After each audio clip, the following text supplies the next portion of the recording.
secret. Not even my parents know, but now they are about to, because they are sitting in the back of the room. Me and my little brothers, Frank and Anthony, are all superheroes.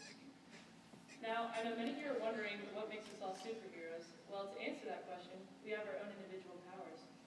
We discovered Frank's power first, because when he was little, he bit a huge chunk of brick off our house and ate it.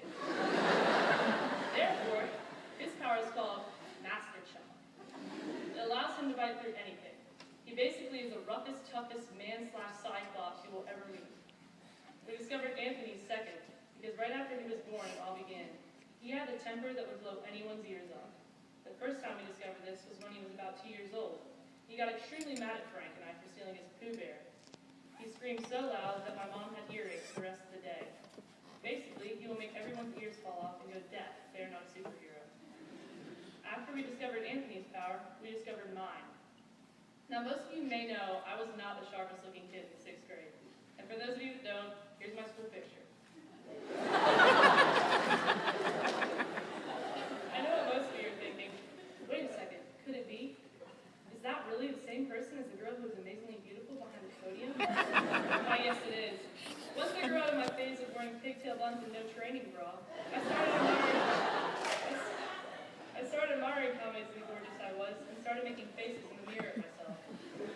Then, the one imperfect look came that made me realize that Jesus Christ himself gave me a superpower, because it was the prettiest look I had ever seen in my entire life. It was even prettier than Beyonce's face. The look looked like this. Now, many of you are probably wondering, how is this a superpower? Well, folks, you're seeing that face I made in a picture. When you see this face in person, you are automatically under my control, no matter what. I then realized me and my 2 younger brothers were definitely superheroes. Now, what's the first thing you would do if you discovered you and your brothers were superheroes? That's right, you would try to make up a super cool name. So I came up with a name suitable for all of our powers, the Beauty and the Beasts. It was perfect. It suited my looks with their beastly powers, and from then on, we decided we were ready to save the world. There's a hidden story you do not know about in which Frank, Anthony, and I saved the world. Now, that night that the rapture was supposed to occur, Frank, Anthony, and I all discovered that really it was just a little man named Ricardo who had the courage to try and kill all of humanity with a massive atomic bomb. We discovered by our amazing senses that he was hiding out in China, so we all decided we needed to fly over in order to help save the planet. There were many passageways and doors that we had to go through, but it was no problem for the Beauty and the Beast, because all of our powers fitted together made us invulnerable. There was a massive brick wall blocking us from getting inside the first passage to the evil man's hiding spot, but that was no problem for Frank.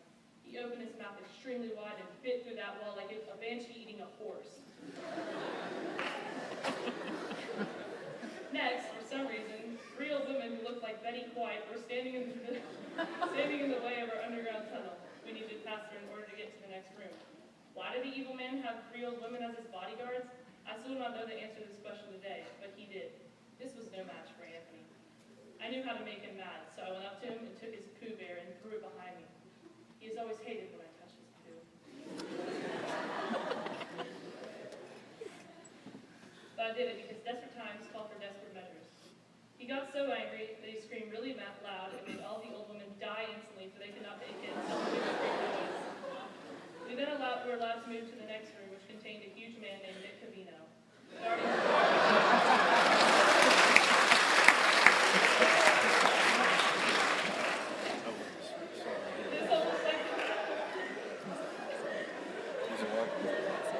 It's almost like the evil man knew we were coming, because we tried to make Anthony scream again, but Nick Cavino was deaf. I then remembered my own power and realized I could save the day. We were running out of time, so I had to hurry. But I gave him a face that honestly looked like Justin Bieber sliding down a rainbow. He was under my spell, for he fell in love because I was the prettiest thing he had ever seen in his entire life. He gave me the key, and I opened the door as quick as I could, because Nick Cavino was becoming, way too obsessed with me. And he kept asking me to kiss him. I had no time for that, because I had to save the world. Once I opened the door, the evil man looked like an innocent little koala bear hugging that massive bomb. I shot him in the knee so he could suffer to death. We had saved the entire world. Not many people can say they've saved the world before, and the complete and honest truth is, I cannot say I have either. Yes, this entire chapel talk was a complete lie for those of you that have not figured it out yet. I did not save the world. We are not superheroes. And Nick Cavino is not obsessed with me. Even though I really wish he was.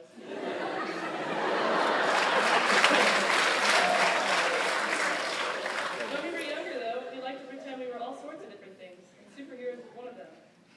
As a little kid, there were many other embarrassing things I did, and to be honest, I miss doing them today. I used to play school by myself in my basement. I would imagine all the little kids sitting there, and I would assign them so much painful homework, and they would all go crazy. No, I'm not a psycho like Casey Anthony. I just enjoyed pretending other kids were suffering from homework and not just me. Another thing I like to imagine with my brothers is that we were dogs. Most of you probably played house at this point, but no, we all pretended we were dogs, running around the entire house, barking at each other. I don't understand why I like to play dogs a lot more than house, but I just did. I'm not going to hide it. I still have some of my friends that they want to play to this day, but I've been rejected. Other weird things I will do is entertain myself in my head. Dear Jesus, please forgive me on this. But in church, sometimes I get really bored and start imagining the priest tripping down the stairs and everyone in the entire church laughing at me.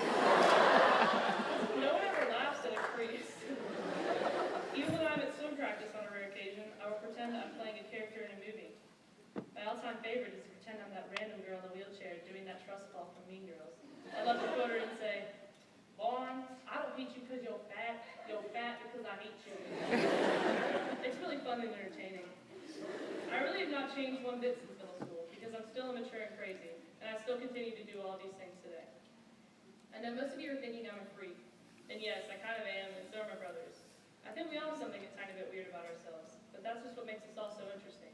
Yes, I do often make that face I use as my superpower, but as much as I like to think it does, no one ever gets hypnotized by it. Frank also bit everyone he was mad at when he was little, and Anthony had an extremely horrifying temper. I turned all these things into superpowers because my imagination turned random flaws into something that did just the opposite. Today, though, I would like to thank my two brothers, Frank and Anthony, for giving me this gift that I can take with me the rest of my life. And I would like to give them a few final words that I think I owe them. Anthony, you are the silliest, goofiest kid in this entire world. And honestly, when you're having the worst day, when I'm having the worst day, you never fail to make me laugh. I love you, buddy, and I'll always be your big sister. Frank, honestly, you are one of the strongest people I know, and I love you so much. I will never forget the time I was too scared to call Mom after I got in my car wreck, so you did it for me. Frank, I know we fight, but you're my very best friend in this whole wide world, and that will never change. I love you too, and as much as you annoy me, you have given me a gift that I will never forget. I'll miss you too when I go off to college, but I know that every single time I come home, there will never be a dull moment, and we will have the best times together. And someday, when I become successful with a great job, of course I will thank my parents. Most importantly, I will thank you two, because you have installed the everlasting bit in me.